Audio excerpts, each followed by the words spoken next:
नमस्कार, मी सिद्धेश दिलीप शिकवण सल्ला डॉक्टरांचा या माझे कोकणच्या विशेष कार्यक्रमामध्ये तुम्हा सर्वांचं स्वागत करतोय।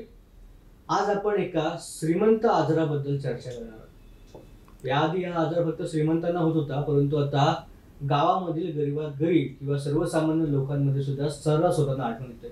आणि अर्थातच यावरती होणारा खर्च सुद्धा खूप मोठा आहे आणि म्हणूनच याला श्रीमंतांचा आजार किंवा श्रीमंत आजार असं म्हटलं तर अर्थातच तुम्हाला कळलं असेल, मी डायबिटीस या आजाराबद्दल बोलतोय। सर, पुन्हा एकदा मनपूर्वक तुमचं माझे कोकणच्या सल्ला डॉक्टरांच्या या कार्यक्रमामध्ये स्वागत आहे।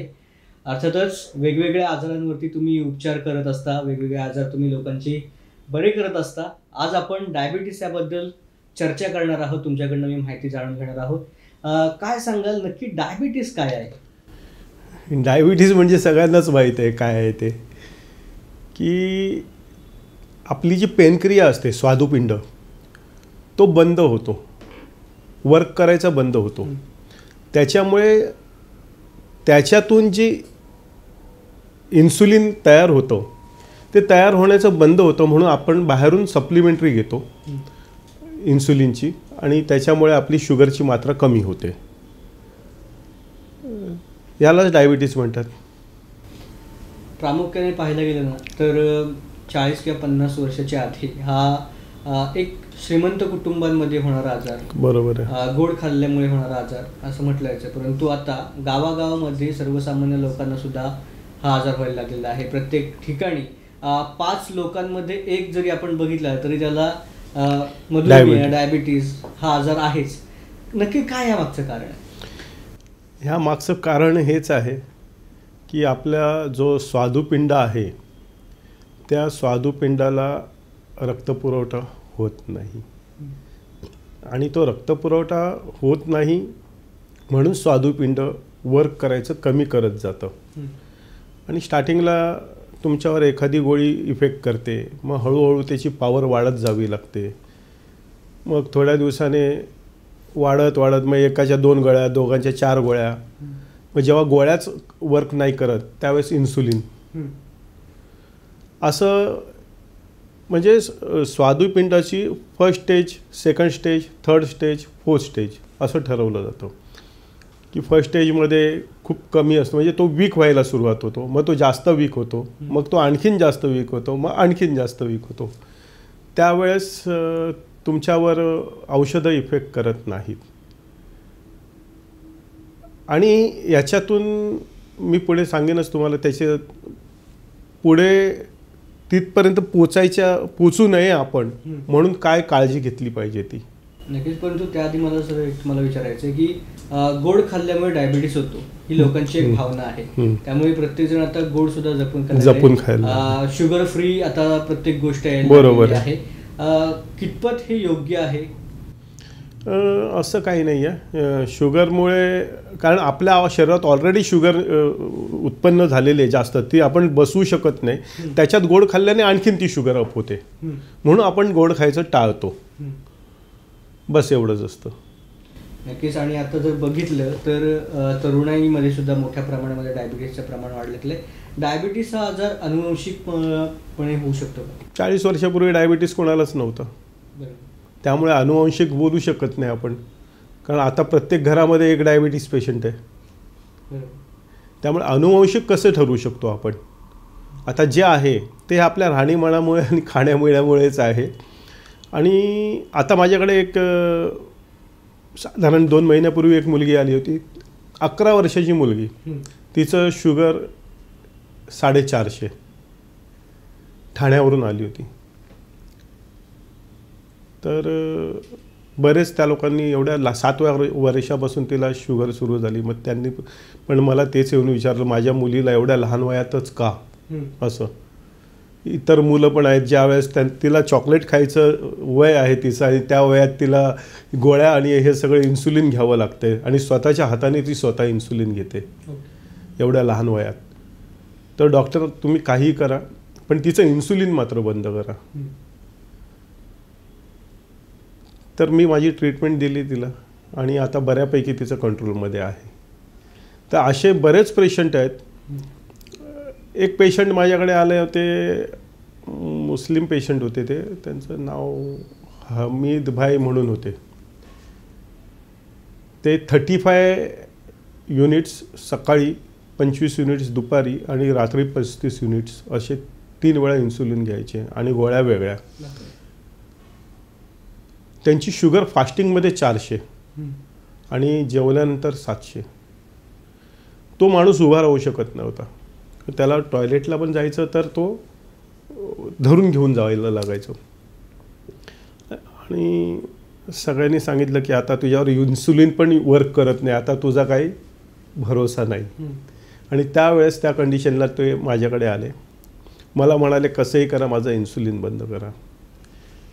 आणि मग मी त्यांना सांगितलं, माझी पथ्य सांगितली त्यांना की बघा, नॅचरोपॅथी, आयुर्वेद हे सगळं पथ्यावर तुमचं आहे, डाएटवर. तुम्ही डाएट व्यवस्थित फॉलो केला तर ते लगेच तुमच्या कंट्रोलमध्ये येतं. तुम्ही काहीही खाणार आणि औषधं खाणार तर होणार नाही. म्हणून डाएट हे मेन आहे. ह्याचा बेसच आयुर्वेदचा बेस आहे डाएट. तुम्ही डाएट व्यवस्थित फॉलो केलात, तुमचं शुगर नॉर्मलला येतं. मग त्याप्रमाणे मी त्याचं केलं आणि 3-4 दिवशी त्याचं इन्सुलिन बंद झालं. त्या दिवसापासून आजपर्यंत त्याने इन्सुलिन घेतलेलं नाही आहे आणि त्याचं शुगर नॉर्मल आहे.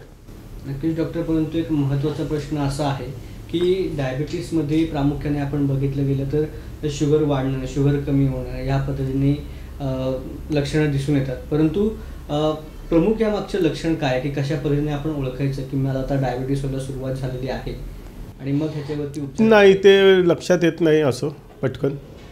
काय असतं, शुगर जर कमी झाली तर दरदरून घाम सुटतो अंगाला.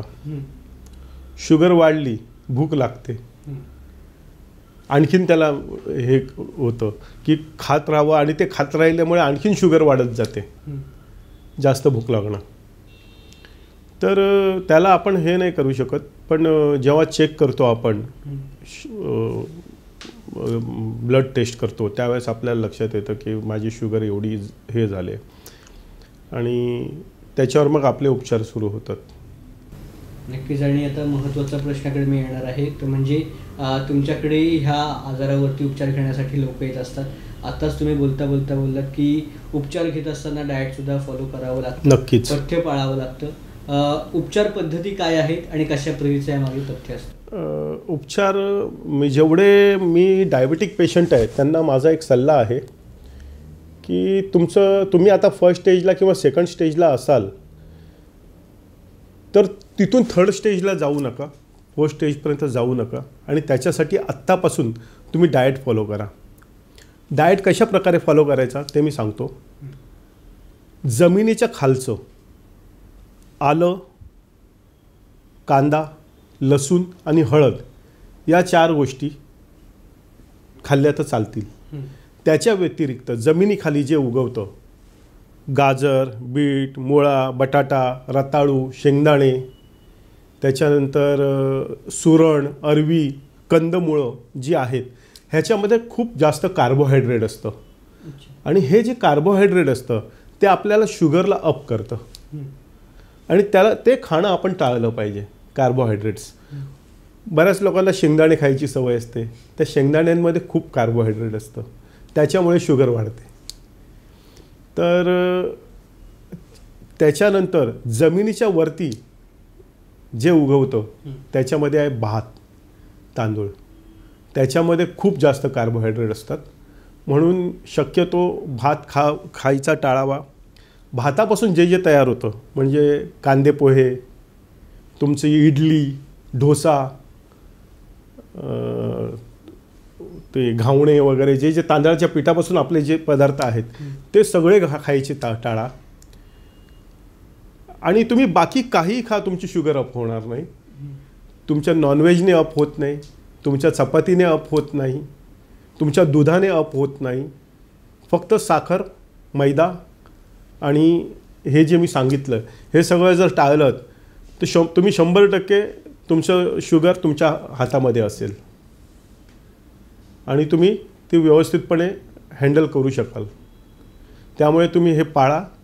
माझी कळकळीची विनंती आहे, हा डाएट जर तुम्ही केलात तर तुम्ही पुढे जाऊन तुम्हाला ज्या मल्टिपल आजारांना सामोरं जावं लागणार आहे ते जावं लागणार नाही. नक्कीच डॉक्टर. आणि महत्त्वाचा एक मुद्दा ह्याच्यामध्ये राहून गेला की तुमच्या क्लिनिकमध्ये आलेल्या पेशंटवरती कशा पद्धतीने उपचार. आपण काही आयुर्वेदापासून गोळ्या तयार केलेल्या आहेत, ज्या गोळ्या सकाळी नाश्त्यानंतर, दुपारी जेवणानंतर, रात्री जेवणानंतर. फक्त मी डोस ठरवतो त्याचा की किती डोस कुठल्या पेशंटला द्यायचा, ते त्याच्या कुठली औषधं चालू आहेत त्याच्यावर डिपेंड करतं. जे थर्ड स्टेजला आहेत, इन्सुलिन वगैरे घेत आहेत, त्यांना वेगळ्या पद्धतीचा डोस असतो. फर्स्ट स्टेजला वेगळ्या पद्धतीचा डोस असतो, सेकंड स्टेजला वेगळ्या अशा प्रकारे असतो. बाकी जास्त काही नाही आहे, तेवढंच करतो आणि त्याच्यातूनच शुगर नॉर्मलला येते. आणि शुगर नॉर्मलला राहणं हे खूप महत्त्वाचं आहे. आणि शुगरच्यामुळे बाकीचे किती साईड इफेक्ट आहेत ते प्रत्येकाला माहीत आहेत. नक्कीच. डायबिटीस हा सध्या गावोगावी पोचलेला आजार आहे आणि ह्याच्यामध्ये तरुणाईसुद्धा आता कुठेतरी अडकत चाललेली आहे. लाईफस्टाईल, फास्ट फूड आणि ज्या पद्धतीने सरांनी म्हटलं त्या पद्धतीचं जेवण आणि खाणे ह्या संपूर्ण गोष्टींमुळे हा डायबिटीस वाढत चाललेला आहे, जो 40 वर्षापूर्वी कुठेही नव्हता. फार कमी प्रमाणामध्ये ह्याचं प्रमाण होतं, परंतु आता सरासरी 5 व्यक्तींमागे 1 अशा व्यक्तीला डायबिटीसचा आजार हा आपल्याला पाहायला मिळतो. त्यामुळे ज्या पद्धतीने आता डॉक्टरांनी आपल्याला माहिती दिली आहे त्या पद्धतीने आपण सर्वांनी आपल्या आरोग्याची काळजी घेणं गरजेचं आहे. मी आपल्या प्रेक्षकांना पुन्हा एकदा सांगतो, आपल्यासोबत जे डॉक्टर आहेत ते नॅचरोपॅथी आहेत आणि ते काऊ थेरपिस्ट आहेत. त्यांचं स्वतःचं क्लिनिक आहे आणि त्या क्लिनिकमधून ते प्रत्येक आजारावरती उपचार करत असतात आणि हे संपूर्ण त्यांची उपचार पद्धत ही आयुर्वेदिक आहे. कुठल्याही प्रकारचा साईड इफेक्ट इथे होत नाही. असे राजेश सर आपल्यासोबत आहेत, त्यांच्यासोबत आपण चर्चा करतोय. वेळ झाली मात्र छोट्याशा विश्रांतीची. विश्रांतीनंतर आपण अस्थमा ह्या आजाराबद्दल त्यांच्याकडून अधिक माहिती आणि उपचार पद्धती जाणून घेणार आहोत. तुम्ही कुठेही जाऊ नका, पाहत रहा सल्ला डॉक्टरांचा. खेडमध्ये साकारलंय कोकणच्या वैभवशाली निसर्गाला साजेसं अलिशान साई रिसॉर्ट. सेलिब्रेशन असो व लग्न सराई, इथं होईल आपल्या अविस्मरणीय क्षणांची साठवण. हायटेक रूम्स सोबत कोकणी चवीचा स्वादिष्ट साज, पंचतारांकित क्लब हाऊस सह लुटा बोटिंगची मज्जा. साई रिसॉर्ट, आपल्या आनंदी क्षणांचा सोबती. विश्रांतीनंतर पुन्हा एकदा माझे कोकणच्या सल्ला डॉक्टरांच्या कार्यक्रमामध्ये तुमच्या सर्वांचं स्वागत आहे. माझ्यासोबत डॉक्टर राजेश सर आहेत आणि आपण वेगवेगळ्या रोगांवरती आपण त्यांच्यासोबत चर्चा करत असतो. ह्या चर्चासत्रामध्ये आपण त्यांच्यासोबत डायबिटीजबद्दल माहिती जाणून घेतली आणि आता आपण अस्थमा ह्यासारख्या आजाराबद्दल माहिती घेणार आहोत. डॉक्टर, पुन्हा एकदा विश्रांतीनंतर मी मनपूर्वक स्वागत करतो. नमस्कार. अस्थमा हा सुद्धा एक दिवसेंदिवस वाढत जाणारा असा आजार आहे. प्रामुख्याने जर पाहिलं तर वयाचे 60-70 ओलांडणाऱ्या लोकांमध्ये हा आजार पाहायला मिळत होता, परंतु आता अगदी 4 ते 5 वर्षाच्या मुलामध्ये सुद्धा हा आजार 1 वर्षापासूनच सुरू होतो. काय नेमकं ह्या मागचं कारण सांगा. ह्याच्यामध्ये लंग्स जे असतात आपले फेफडे ते वीक होतात आणि ते वीक झाल्यामुळे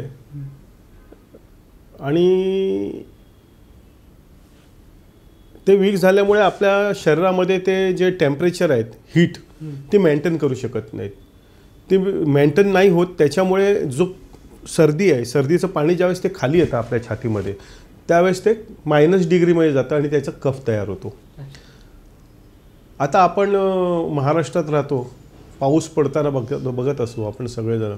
तो पाऊस पाण्याच्याच ह्याच्या स्वरूपामध्ये खाली येतो, पण तेच ज्यावेळेस आपण सिमलामध्ये जातो त्यावेळेस वरून पाऊस जो येतो तो स्नो होऊन खाली येतो, कारण तिथे -डिग्री टेम्परेचर असतं.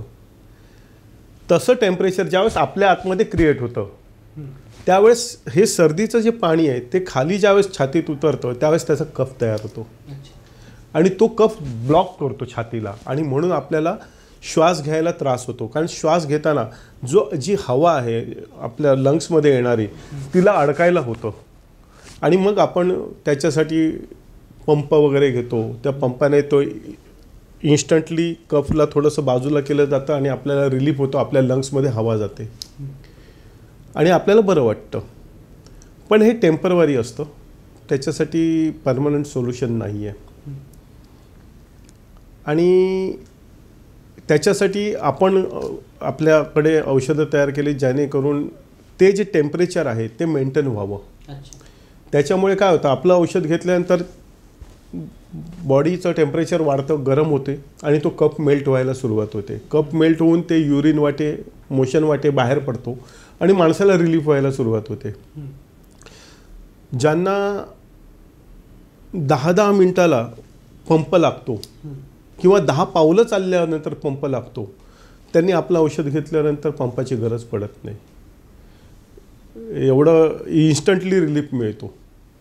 परंतु डॉक्टर जर बघायला गेलं तर लहान मुलांमध्ये सुद्धा याचं प्रमाण मोठ्या प्रमाणामध्ये आहे. आई वडिलांना हा त्रास नसतो, परंतु जन्मलेल्या मुलाला कधी कधी हा त्रास सुरू होतो, मग त्याला सुद्धा पंपाची हल्लीच्या मुलांमध्ये खूप जास्त प्रमाण वाढलेलं आहे. कारण सर्दी लहान मुलांमध्ये असतेच. ते सर्दीमुळे ती ब्लॉक होते, मग नाकातून शेंबूड घट्ट होऊन बाहेर येणं, छातीमध्ये घट्ट होणं कफ, त्याच्यामुळे मग लहान बाळांना मग इन्हेलर लावावं लागतं. त्या इन्हेलरमुळे मग त्यांना रिलीफ होतो, जरा बरं वाटतं. पण असं बरंच प्रमाण वाढलेलं आहे. पण त्याचं कारणच हे आहे की ते ऑक्सिजन जे श्वास घेतात ते संपूर्ण सर्दी ब्लॉक झालेली असते ब्रेनमध्ये, ते श्वास बरोबर ऑक्सिजन पोचत नाही ब्रेनपर्यंत, त्याच्यामुळे हे सगळं क्रिएट होतं. यामागचं डॉक्टर लक्षणं आणि कारणं काय असू शकतात? लक्षणं हीच आहेत जी सांगितली मी तुम्हाला आता. आणि कारण तर हेच आहे की लंग्स आतमध्ये तुमच्या हीट क्रिएट करत नाही आहेत. हीट क्रिएट करत नाही म्हणूनच ते कफ तयार होतो. जर हीट क्रिएट झाली तर कफचं पाणी होणार, तिथल्या तिथे निघून जाणार. ती हीट क्रिएट होत नाही म्हणून आपल्याला औषधांचा सपोर्ट घ्यावा लागतो. आता हे सर्व करत असताना आता ज्याला सर्दी आहे, नॉर्मल सर्दी आहे, कफाचा त्रास आहे, त्याने काय काळजी घ्यावी की त्याला अस्थमासारखा त्रास होऊ नये? स्टीम घ्यावी, वाफ घ्यावी. वाफेमुळे बराचसा फरक पडतो. आणि आता सध्या करोनाच्या काळात तर तुम्ही पाहिलंच असेल की स्टीम हा सगळ्यात बेस्ट. कारण सर्दी खोकला हा त्यामागचंच कारण आहे. जेवढे पेशंट आहेत ते सर्दी खोकल्याचे पेशंट, त्यांनी स्टीम घ्यावी, दिवसातून 2 ते 3 वेळा स्टीम घ्यावी. त्याच्यामुळे त्यांना रिलीफ मिळेल आणि ती सर्दी आणि ते सगळं निघून जायला एक हे मिळतो, वाट मिळते. आपल्या क्लिनिकमध्ये जी लोक अस्थमाची तक्रार घेऊन येतात, त्यांना काय उपचार पद्धती असते आणि किती दिवसानंतर ते बरे होतात? माझ्याकडे जे येतात, माझ्याकडे एक विहान कुंदर म्हणून एक मुलगा आला होता. त्याचे वडील दीपक कुंदर. त्यांनी माझ्याकडे ज्यावेळेस आले त्यावेळेस त्यांनी सांगितलं आमच्या घराचं मेडिकल स्टोअर झालं आहे. प्रत्येक वेळेला मुलगा सिरियस होतो, प्रत्येक वेळेला डॉक्टर चेंज करतो, प्रत्येक वेळेला औषधं चेंज होतात. 6 वर्षाचा मुलगा झाला, 1 वर्षाचा मुलगा होता तेव्हापासून सुरुवात केली होती. आणि ते एवढे फ्रस्ट्रेट झाले होते की मला म्हणाले आता आमचं म्हणजे आता औषधांवरचा विश्वासच उडाला. तर म्हटलं असं काही नाही आहे, आपण प्रयत्न करू. आणि मग मी त्यांना औषध दिलं माझं आणि त्यांनी सुरुवात केली त्याला. आज तो मुलगा अस्थमा फ्री आहे आणि तो इथे मिरर रोडला राहतो. त्याचा व्हिडिओ आपल्या यूट्यूबवर आहे, तुम्ही ऐकू शकता, तो पाहू पण शकता. आणि मला वाटतं तुम्ही दाखवाल, लोकांपर्यंत पोचवाल त्याला. आणि हे एक उदाहरण आहे समोरचं. असे बरेच पेशंट आहेत. एकदा मी बोरिवली वेस्टला गेलो होतो, माझा मुलगा माझ्यासोबत होता. आणि एक बाई दर 10 पावलाला पंप घेत होती.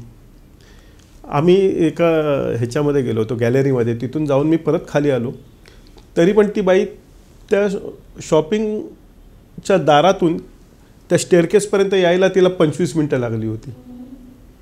तर माझा मुलगा म्हणतो पप्पा मी तिला सांगू का आपल्याकडे ट्रीटमेंट आहे म्हणून. तर म्हटलं जाऊ दे, आपल्याला काय करायचं आहे.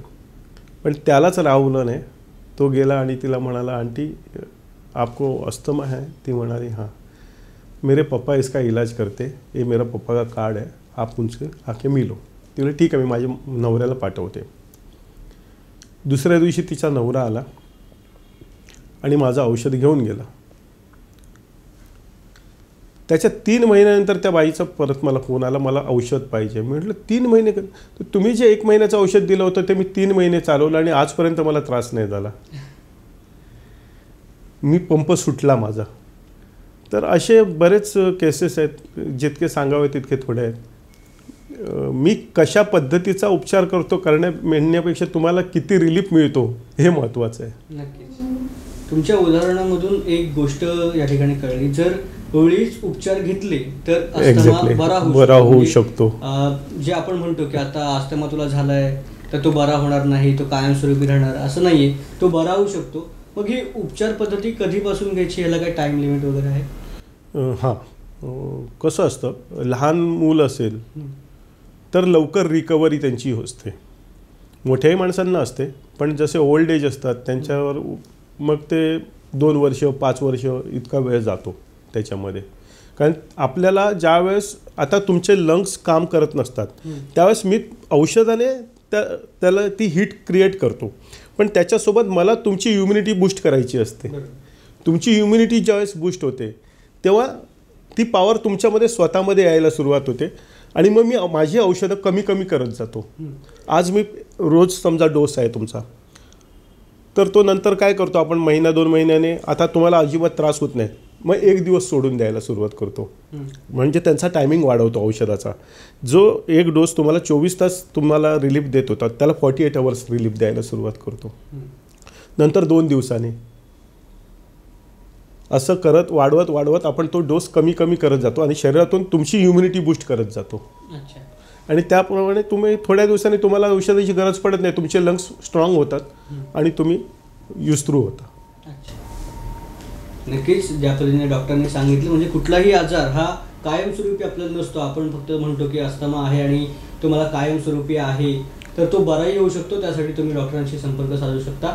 डॉक्टरांनी जे अनुभव सांगितले ते आपण एकदा पाहूयात.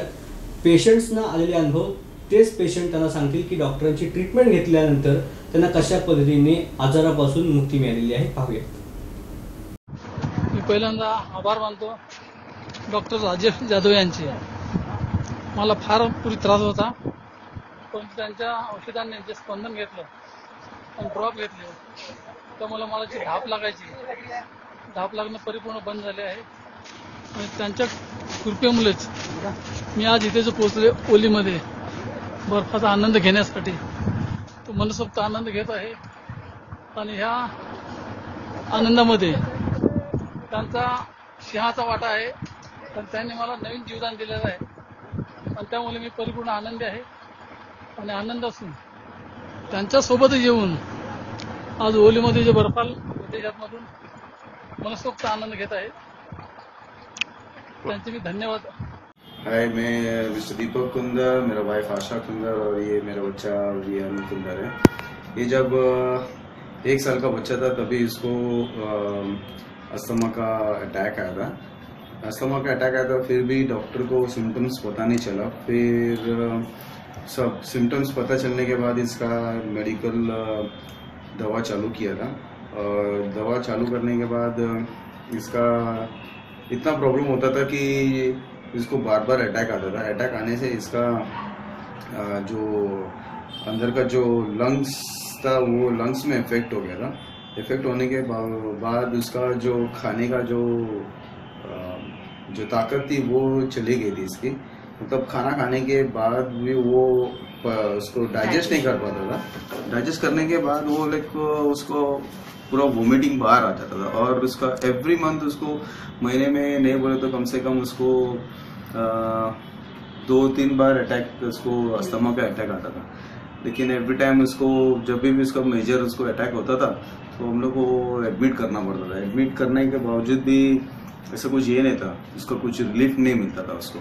तो ये इसको 2008 में इसको आना चालू हो गया था. सो कंटिन्यूस उसका चालू था बार बार. जब वो जो हेल्दी बच्चा था वो एकदम इतना दुबला पतला हो गया था कि इवन हम लोग को भी इसका देखने का ये नहीं था. सो इट वॉज इन नाला सुपारा. पैसा जो वेस्ट होता था वो like it was very unlimited. सिर्फ एक छोटा बीमारी था, लेकिन बीमारी ये जो हम जो डॉक्टर के पास जाते थे उसको एकदम बड़ा करके बताते, ये डॉक्टर कम वो डॉक्टर, ऐसा करके हमने बहुत बड़े बड़े डॉक्टर को दिखाया. वो लोग हमें मतलब दिखाते डराते थे कि इसका चेस्ट बहुत वीक है, ये बहुत वीक है, जबकि तार एक सिर्फ नॉर्मल ब्रोंकाइटिस का अटैक था. सो हमारा पैसा बोले तो नहीं बोले तो महीने का नहीं बोला तो कम से कम 3-4 हज़ार जाता था इसका पीछे। सो ये कंटिन्यूस चलता रहा। 2014 में 2014 मेरा स्कूल का फ्रेंड, मेरा बचपन 2013 में मेरा स्कूल का फ्रेंड, बचपन का फ्रेंड है दिनेश देवाड़ी का बोल के, फेसबुक के थ्रू सब कांटेक्ट हुआ था हमारा। उन्होंने हमारा जो कांटेक्ट मिस्टर राजेश यादव से किया, जो गो कृष केंद्र का चलाते हैं। उन्होंने हमें ये जो बच्चे के लिए जो दवा चालू किया, अटैक होता था वो कम होने चला, जबकि एवरी मंथ उसको 2-3 बार आता था, वो रिड्यूस होके 3 महीने में एक बार आने लगा, या फिर बाद में 4-5-6 महीना ऐसे रिड्यूस होते थे। अभी उसको ये अभी का जो सिचुएशन है, अभी इसमें कुछ भी नहीं है, उसका प्रॉब्लम ही नहीं है ब्रोंकाइटिस का, ना अस्थमा का प्रॉब्लम है। और पहले जो MBBS का जो एलोपैथी का जो दवा देते थे, उसमें उसका जो लंग्स जो खराब हो गया था, लंग्स और उसका अंदर का जो इंटेस्टाइन, वो उससे जो डाइजेस्ट नहीं होता था। अभी जब से गोकृष केंद्र का जो दवा चालू किया हमने, उसका every parts of the body is like very functioning good, no problem at all. I mean तभी फाइनेंशियल का बहुत प्रॉब्लम होता था, अभी ऐसा तो लगता नहीं है कि कुछ है करके। अभी ना उसको अटैक आता है, ना कुछ आता है, ना कुछ भी नहीं है। I am very thankful to the Gokrish Kendra mister Rajesh Yadav, who has done a very helpful. I mean financially जब देखा जाता था, जब ये दवा का जो देना पड़ता था, उन्होंने कभी मांगा नहीं हमसे कि हाँ चलो नहीं, मैं आज दवा ला के दे रहा हूँ, तुम अभी भी पैसा दो, वैसा कुछ भी नहीं था। He was very grateful, he was very helpful to us. I really thanks for this, and whatever it is, जो भी इसको दवा लेंगे, I mean really it is very helpful for you all. Try all this thing, very good for your future medical purposes and all. Thanks a lot. आपण जे video बघितलेले आहेत doctor, खरोखरच लोकांना हे खूप सारे अनुभव आलेले आहेत। काही निवडक व्हिडिओ आपण आपल्या प्रेक्षकांना दाखवलेले आहेत। अशा पद्धतीचे अनुभव तुम्ही घेऊ शकता जर तुम्हाला हा त्रास असेल तर। त्यासाठी तुम्हाला डॉक्टरांना संपर्क साधायचा आहे। तुमच्या मनातील शंका, कुठलाही आजार असेल त्याबद्दल तुमच्या मनातील प्रश्न, तुमच्या शंका तुम्ही डॉक्टरांना थेट विचारू शकता। त्यांचा नंबर आपल्या डिस्प्लेवर तुम्हाला दिसतोय, नंबर आणि पत्ता डॉक्टरांचा आम्ही तुम्हाला दाखवतोय। तुम्ही त्यांच्याशी संपर्क साधून मनातील प्रश्न विचारा, तुमच्या प्रश्नांचं निरसन करा आणि तुमचं आरोग्य हे सुदृढ बनवा, निरोगी राहा। वेळ झाला आता सल्ला डॉक्टरांच्या या कार्यक्रमामध्ये इथेच थांबायची। पुन्हा भेटू एका नवीन विषयासह, नवीन विषयावरती, नवीन प्रश्नांवरती उत्तरं जाणून घेण्यासाठी। तोपर्यंत पाहत रहा माझे कोकण।